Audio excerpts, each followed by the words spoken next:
Okay, so what we're going to talk about now is sorting. And again, it's one of the reasons why we're going to do this is that these are sort of good examples and things that you could get done that are going to give you some idea about determining how good a various algorithm is. So we could start by looking at this and figuring out if we had a problem to solve. Let's say the problem was counting how many pebbles do we have on this page. Well, there's a couple of ways that we might end up approaching this. One of the ways to do this might be where we do it heuristically. I think that's how you pronounce it. And the way that you might end up doing this is to take like a slice and sort of look at it and estimate how many pebbles that you have here. And you might look and see how many squares you have here and see how many total squares you have here. And this might be, fine, might give you a good estimate of how many pebbles you have here. It's, might not give you the exact number. You're basically doing a sample size. And when you're sort of looking at this, you're sort of getting a good enough answer. And this can turn out to be pretty fast. I mean, if you think about this example, if you basically just took the one square, there really would be almost just really two measurements that you would have to do, right? How many are in this one square, and then how many of those squares do you have, on the page? So there's this famous problem, which is the traveling salesman problem. So you have this idea of, n cities on a map, and you want to travel between these cities. This is one way of looking at this problem. So one way to look at it is that if you have these three cities and you want to hit all these cities, what order should you end up going in? So if you look at the solution to this, and again, this is with only three cities, you're basically figuring out every possible combination. And this is fine. This gives you the exact answer, but it's pretty expensive to end up getting this result. Again, three cities, not that big a deal. 50 cities, it's going to get a lot more complicated, right? This is a factorial, I think, answer, which is very, very expensive. So if we end up sort of looking at this example, another way that we might want to do this, so if we didn't do this, if we wanted to actually do this with an algorithm, we could do it. What's a factorial? Factorial would be, so if you had three cities, the number of combinations would be 3 times 2. If you had 4 cities, it would be 4 times 3 times 2. And you see that number gets incredibly high as you start, moving up the chain. Yeah. Right. So here, if we end up doing it with an algorithm, we get something very precise. But the problem is it's a much more expensive operation. So when we end up thinking about algorithms, it's very much an example of this step-by-step instruction. It gives us an answer. It's finite, meaning we'll get this answer, given enough time to get the answer. The problem is sometimes these algorithms take so long, it's not really humanly possible to actually solve some problems with an algorithm. What you're sort of, looking to do is that you want this algorithm to be efficient. You want it to get you the answer, but you don't want it to waste time getting you the answer. You want these algorithms to, not take longer than they have to. You want the answer to be correct, and the downside, that's why algorithms sound great, right? The downside to them is that some problems are incredibly hard and some problems are very slow, like looking at the traveling salesman problem. So the question is, how do we compare algorithms? And one of the terms that you'll end up hearing is the big O. What's the big O of an algorithm? So this basically gives you the ability to compare to algorithms, and what it tells you is that what's the growth curve if you end up having enough inputs. I mean, if we ended up looking at that traveling salesman, we find out that, when we start adding cities, what you're really sort of trying to limit is the amount of time that it takes to solve the algorithm. And again, if the input size gets too high and the time ends up going up to, something that for us can approximate infinity, then it's not infinity. It's not a very useful algorithm. And what this really does is that it's giving you some sort of upper bound on the time. And we'll take a look and see that we have this idea where it's really the highest order. So as an example, if you ended up looking at this function, let's say n was the number of items, we're really sort of looking at large.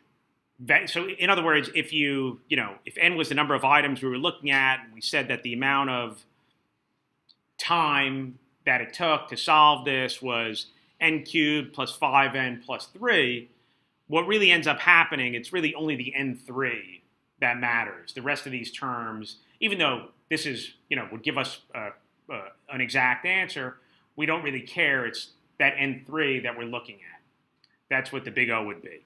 So what is this really all about? Well, we could sort of take this example and say, hey, look, if this is what the curve looks like for f and n, right?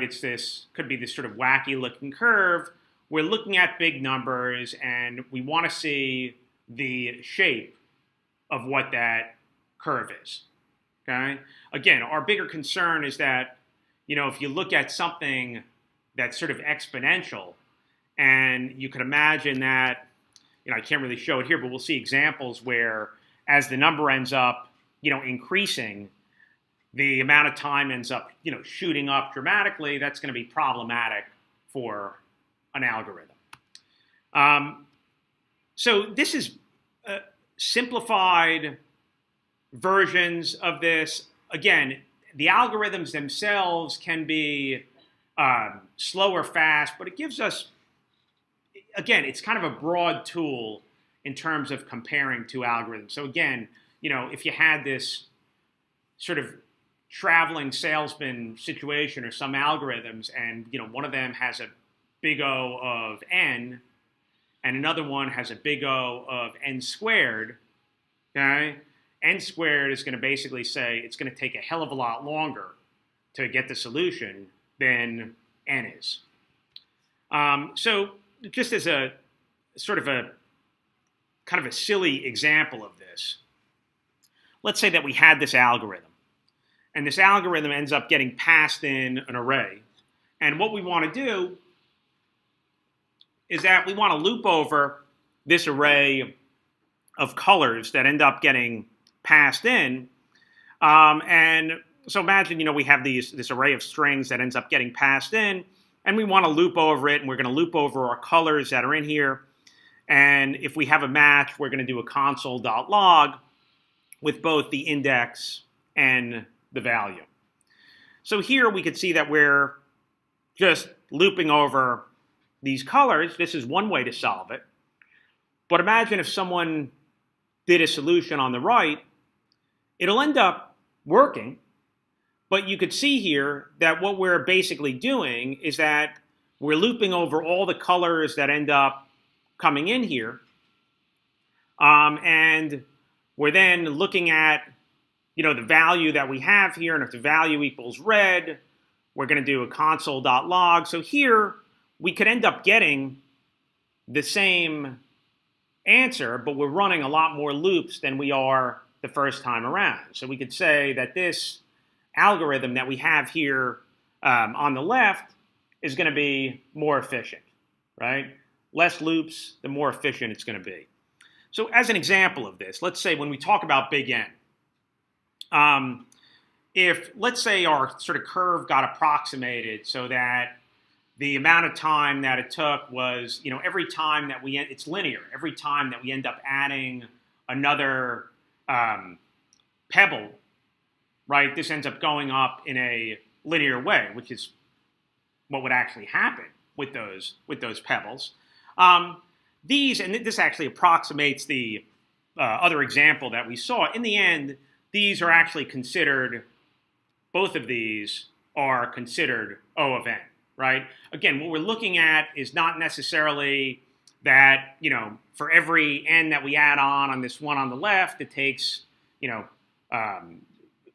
one on the left is less efficient. Sure, it's less efficient. What we're looking at is going to be the shape of the curve that we have. This is not really what's going to end up making or breaking this example. Conversely, if we ended up looking at this n squared, and we have 0.5 n squared, this curve is going to really end up just shooting up dramatically, and it's going to be a lot less of an efficient algorithm. So again, this too is that if it was 0.5 n squared, this big O is going to be n squared. We don't care about the 0.5, we just care that it's n squared. The same way if it was 0.5 n squared plus n plus 7, we don't care about the n, we don't care about the 7, and we also don't care about the constant in front of that big term. So these are a couple of common big O values that you'll end up getting. And again, this sort of really tells you about what the shape of these algorithms are and how efficient these algorithms are. I mean, what we're sort of what we want to be really aware of are those ones that end up shooting up to the ceiling, right? I mean, if we look at that n factorial, or we look at 2 to the n, or we end up looking at the n squared, okay? Those are situations that we really want to try to avoid. They're going to be painfully slow with big numbers. I mean, what it's saying is that, when you get to big enough numbers, you tack another one on. You're increasing the amount of time that it takes to solve that problem dramatically. Compare that with the n, or even the n log n, which, again, the n log n is not as efficient as the n, as an n value, but it's a hell of a lot more efficient than if you ended up having n squared. And ideally, when we end up looking at this log n, boy, that's the beauty. That's really where you want to be. And those, when we end up looking at, whenever we see those log n's, what we're probably doing is we're probably finding algorithms that are splitting things into pieces. The whole idea of sort of splitting the difference. So when we think about the log n, again, think about that example that you have in the back of your mind when we were doing the thing with the binary search tree. The idea that we could eliminate half of the values with one step. That's that whole idea of splitting the difference. So again, when we end up going, I mean, one way to sort of think about that is that if we end up going from 8 items to 16 items, there's only one more step that we had to do. And if we end up going from 16 items to 32 items, only one more step, 32 to 64, and that's going to keep on going on. So that's kind of the sweet spot that you want. You can't always get there, but that's kind of what you're looking at, and that's what we're going to end up looking at when we look at sorting. I mean, this just sort of magnifies some of these things where if we look at these, if we end up looking at these algorithms, right, as are, even just with, just with 20 items, right? If we just have 20 items and we end up looking at, the n factorial, and again, we're looking at this, we don't know, what we're looking at is operations. Like how many things do we have to compare to end up getting the results? Again, take that example of the binary search tree of like, you're looking to find something, right? We don't exactly know how long it takes, but let's approximate it by saying one operation is equal to 1 nanosecond, okay, which is pretty short. You end up looking at this, and in the n factorial example, it's just not at all practical, right? It's going to take 77 years to solve that problem. So, you take the example of the log n, or even n log n, and even when you're, when you start approaching, a million as an input size or 10 million as an input size, it still is fairly practical to be able to get that result. So again, when you look at that, what this does is that it sort of puts some perspective to this slide. So these are sort of all examples of, how this would work. So the whole idea of O of 1 says it doesn't matter how many things are in the collection. I'm going to end up finding this thing immediately. So what's an example of this? If you have an array and you know that the array is ordered by an index, you just end up using the index and you go and get your value. It would be the same thing for a hash as well, right? A hash has a key. So basically you say, here's the key. You end up getting your value. It doesn't really matter how many items you end up having. Again, the log of n, take the example of the binary search tree, right? So again, if you ended up, and again, you can do the math with this, right? But if you ended up doing, having 16 items and you had them with a binary search tree, right, it's going to be the log of 16.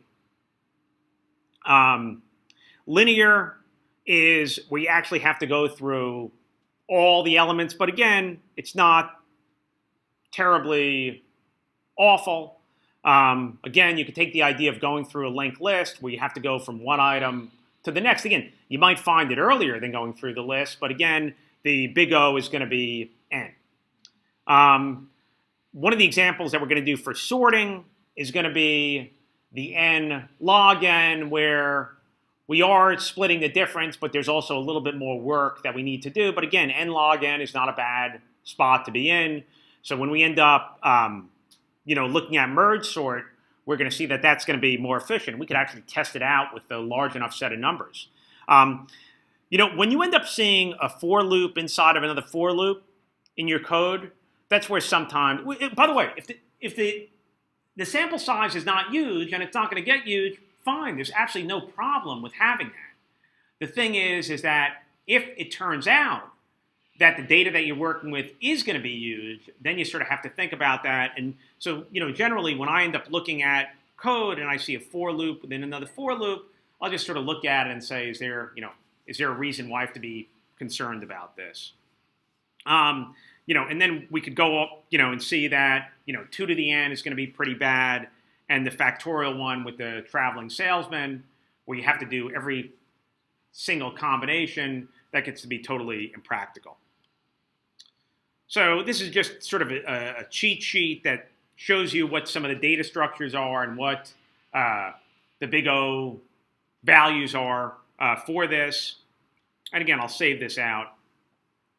So sorting gives us the ability to look at this and get a better feel for different algorithms that have different big O's.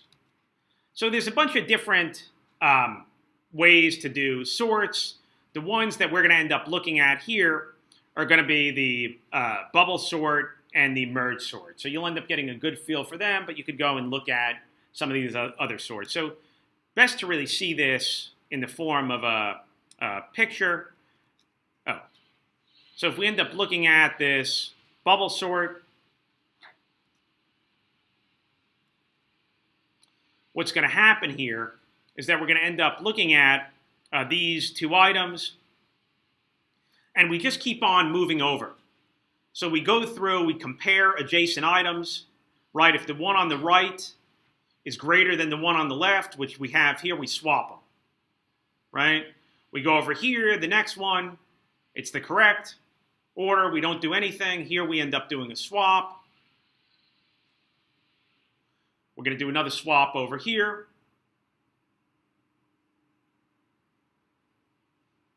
And we'll do one more here. And we're not done. We're going to have to keep on going through this process. We could stop there. At this point, we sort of bubbled up 8 to being the biggest number. But then now we've got to keep on moving. And you can imagine what's going to happen here is that 7 is going to get bubbled up.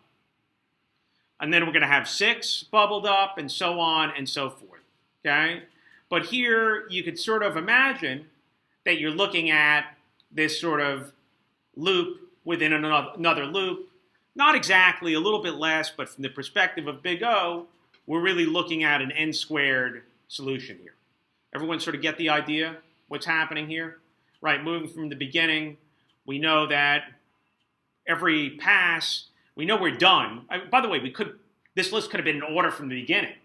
And if it was in order from the beginning, we'd go in and we'd look and we'd say, hey, look, we ended up going through all of these items. Nothing ended up moving. There's no point to going through it again, okay? So if we end up looking over the bubble sort, we think about that algorithm, right? We swap anything that's out of order. We end up repeating this until we don't have any swaps. Now let's sort of compare this to the merge sort, which is kind of interesting. So here what we do is we split this into 2 lists, and we keep on splitting. And we keep on splitting. Now, the end case is that if we have a list of 1, we know it's sorted. Then we take 2 of the lists that are next to each other, and we sort them. So we take the 3 and the 1, we get a 1 and a 3. So we sort of split them up, and now we're going to stitch these back. Okay, we're going to stitch these 2 back. And now we've got 2 lists next to each other that are automatically sorted already. Okay, so now we sort them together. We go to the first item in each of the lists, and we find out if one is less than the other. We start with the 2 and the 7. We get the 2. We compare the 7 and the 4. We get the 4. Now these are done, and we have the 7 and the 8. And the merge sort, a little bit trickier. Again, 1 and 2. We have the 2. We have the 3. Now the 4 ends up coming in. We've got the 5. Okay, we've got the 6, and now that's empty. We know we could just pull these other 2 down here. So that's the difference between the merge sort, and again, it's that whole idea of splitting things apart. Okay, it's a little bit different than the idea of the BST, which was just the log of n, because you also have to go through the process of doing all the splitting, which ends up taking some steps. So when we look at the merge sort, the whole idea is to end up dividing these into arrays of 1 element, and we end up merging the neighboring arrays, and we end up just repeating this process until we're left with 1 array. So for the merge sort, if it's 1 element, dynamite, you're done. Otherwise, we end up splitting the array, right, and we end up merging them together. And then in the end, what we're sort of left with, our last step, is that, you know, if we had 100 elements there, our last step is going to be 2 lists that are sorted of 50 elements apiece, and we'll be able to put them together. I think I was reading somewhere about sorting, and the idea is, you know, what would you rather do? Would you rather sort a list of 100 elements, or would you rather, you know, sort 50 lists of 2 elements apiece, right? So again, if you have 50 collections of 2 elements apiece, you could imagine going through them. It's going to be pretty quick as opposed to going to 100 elements and sorting them. So when we end up looking at these and comparing them in terms of the big O, we break this down. In the bubble sort is you have this loop within a loop. It's n squared. The merge sort is going to be n log n. Not necessarily intuitive. I know there's a way mathematically you could go in and derive that.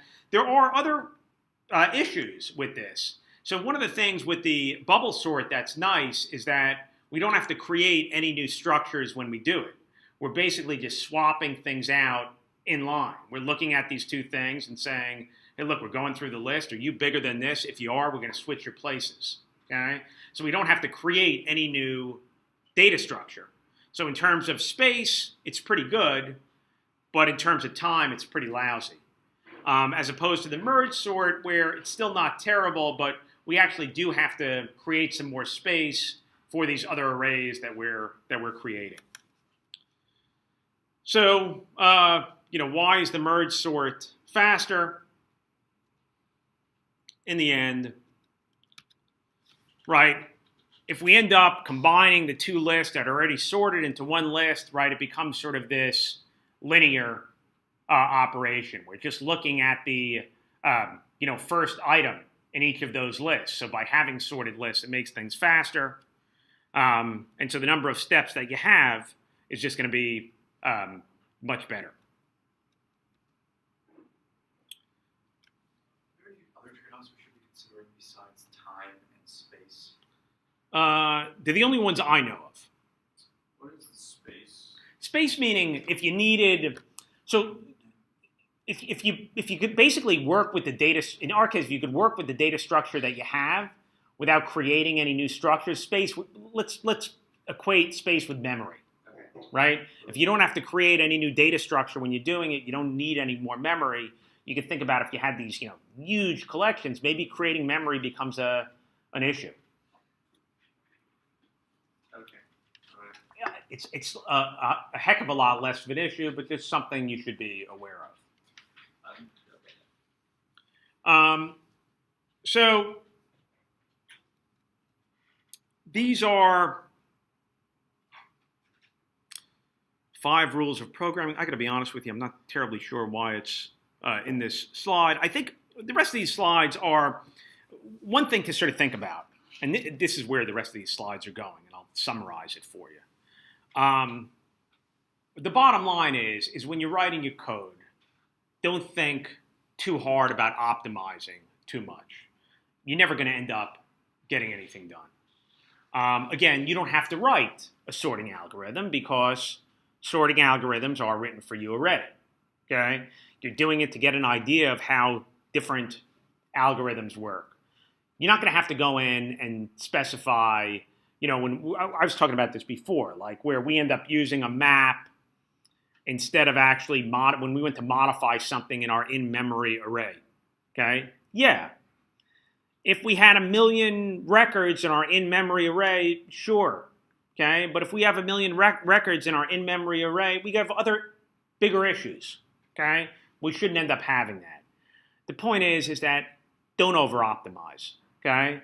You might have to go in when you find out that things are slow and you end up identifying bottlenecks in your code, and you'll know them when you see them because things are going to be slow as molasses. Okay? Don't assume things are going to be slow. Don't look at this and saying, "Oh man, I'm looping over these items. Man, I really got to get out of there. I got to do a break to get out of here. I shouldn't be using a for to do this because I might get out of here."